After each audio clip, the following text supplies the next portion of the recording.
Assalamualaikum warahmatullahi wabarakatuh. Perkenalkan, nama saya Rizka Budi Radiansyah. Ah, ah, saya akan menjelaskan tentang Makedonia Utara. Yang pertama, legal. Hukum yang mengatur operasi bisnis internasional atau IB suatu perusahaan di Makedonia Utara sangatlah kompleks dan beragam. Berikut beberapa aspek penting yang perlu dipertimbangkan.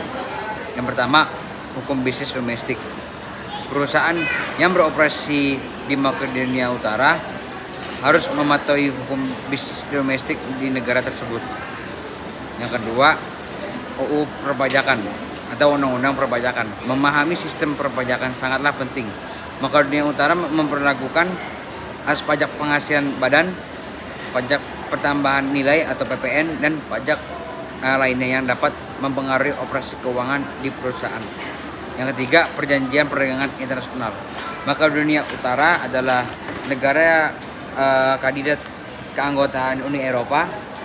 Oleh karena itu, hal ini dipengaruhi oleh perjanjian dan kebijakan perdagangan Uni Eropa.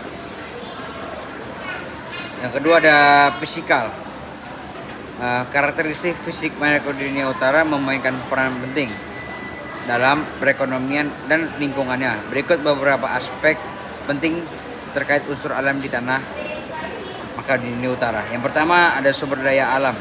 Makedonia Utara diberkati dengan berbagai sumber daya alam yang berkontribusi terhadap kegiatan ekonominya. Beberapa sumber daya alam utama meliputi mineral. Negara ini memiliki sumber daya mineral termasuk timbal, seng, tembaga, dan kromium yang penting untuk pertambangan dan pengeksporan. Yang kedua, ada pertanian. Lahan subur yang kaya mendukung kegiatan pertanian, menghasilkan tanaman seperti biji-bijian, sayuran, dan buah-buahan. Yang kedua, ada iklim. Iklim di Makedonia Utara mengalami iklim kontinental dengan variasi suhu dan curah hujan. Yang pertama, musim panas biasanya panas dan kering. Musim dingin bisa sangat dingin, terutama di daerah pegunungan. Yang ketiga, ada politikal.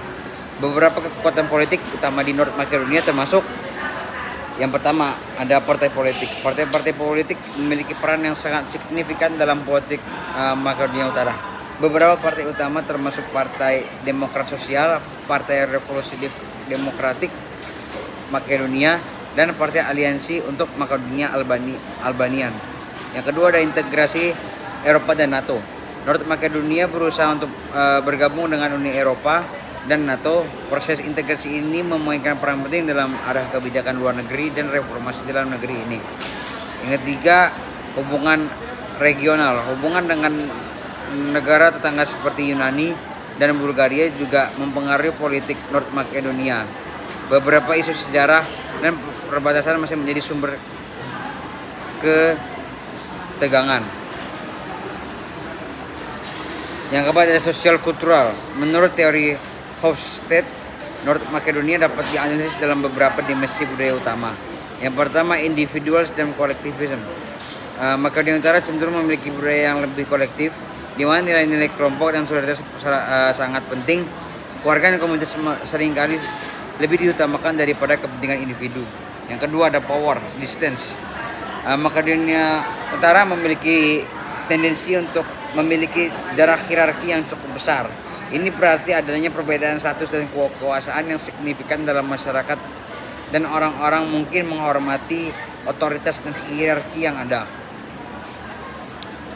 Menurut teori Trompers tentang dimensi budaya memberikan pandangan tambahan tentang budaya dan sosial di Makedonia Utara. Berikut contoh beberapa dimensi budaya utama menurut teori Trompers. Yang pertama, ada universal dan partikularisme. Di Makedonia Utara mungkin ada campuran antara sikap universal dan partikularisme dalam hubungan dengan otoritas. Yang kedua adalah komunitarisme dan individualisme. Makedonia Utara mungkin memiliki kecenderungan lebih ke arah komunitarisme, di mana hubungan interpersonal dan kelompok-kelompok sosial memiliki peran yang kuat dalam kehidupan sehari-hari. Yang kelima, ada ekonomi. Beberapa faktor ekonomi termasuk pajak domestik bruto atau GNP biaya unit tenaga kerja sangat penting bagi bisnis yang beroperasi di Makedonia Utara.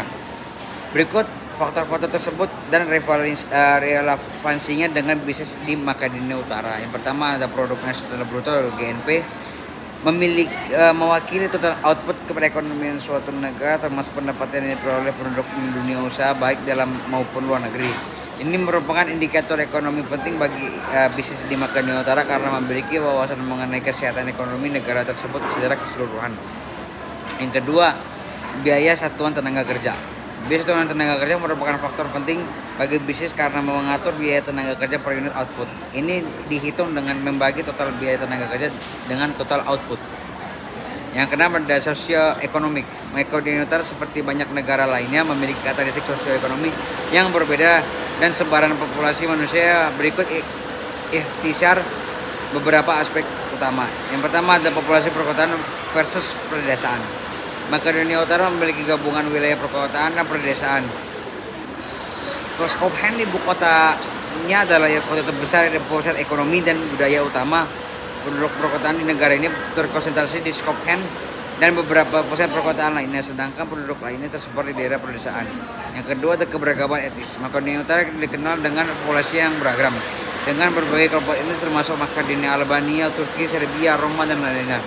Komposisi etnis dapat mempunyai implikasi sosioekonomi termasuk variasi dalam kesempatan kerja, pendidikan, dan dinamika sosial. Terima kasih. Ini saja yang saya bisa berikan. Wassalamualaikum warahmatullahi wabarakatuh.